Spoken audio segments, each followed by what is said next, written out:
तुम्हें नूर के साथ ऐसा नहीं करना चाहिए था। तुम यहाँ क्या कर रहे हो?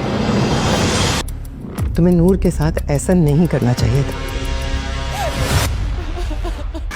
छोड़ दो उसका पीछा। तुम पे भरोसा किया था मैंने, यकीन था, जो आज टूट गया। अब वो जुल्फिकार शाह के निकाह में है। उसे सलार के साथ देखे मुझे गुस्सा आ गया था, और जब गुस्सा आता है तो मेरा दिमाग काम नहीं करता।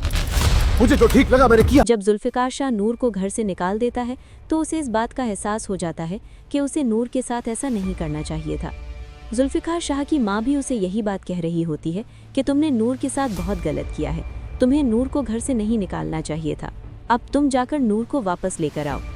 और जैसे ही जुल्फिकार शाह नूर को लेने जाता है तो सालार अपने इरादों में कामयाब होने की कोशिश कर रहा होता है, क्योंकि वो जानबूझकर नूर को इस हद तक हरास कर रहा होता है कि या तो वो अपनी जान ले ले या फिर कभी इस घर में वापस ही ना आए। और जुल्फिकार शाह भी वहां पर पहुंच चुका होता है।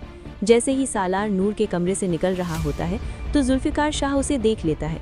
उसे बहुत ज़्यादा गुस्सा आता है और वो सालार से कहता है, तुम मेरी बीवी के कमरे से क्यों निकल रहे थे? सालार जानबूझकर उसे मजीद गुस्सा दिलाता है और कहता है कि ये मेरा घर है और मैं जहाँ मर्जी चाहूँ आ जा सकता हूँ, तुम्हें इस बात से क्या एतराज़ है? इस पर जुल्फिकार शाह को और ज़्यादा गुस्सा आता है और वो कहता है कि ये मेरी बीवी का कमरा है और मुझे इस बात से पूरा एतराज़ है। जुल्फिकार शाह की आवाज़ सुनकर नूर भी वहाँ आ जाती है और नूर के पैरों तले ज़मीन निकल जाती है। अब उसे यकीन हो जाता है कि जुल्फिकार शाह ने सालार को उसके कमरे से निकलते हुए देख लिया है और वो गलत ही समझेगा, उसकी बात पर एतबार नहीं करेगा।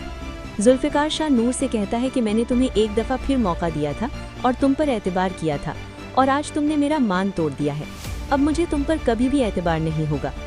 जुल्फिकार शाह नूर को वहीं छोड़कर चला जाता है और वो नूर की बात सुनने को भी तैयार नहीं होता। नूर उसे यकीन दिलाने की कोशिश करती रहती है और कहती है कि आप गलत समझ रहे हैं, लेकिन जुल्फिकार शाह बहुत ज़्यादा गुस्से में होता है और वहाँ से चला जाता है।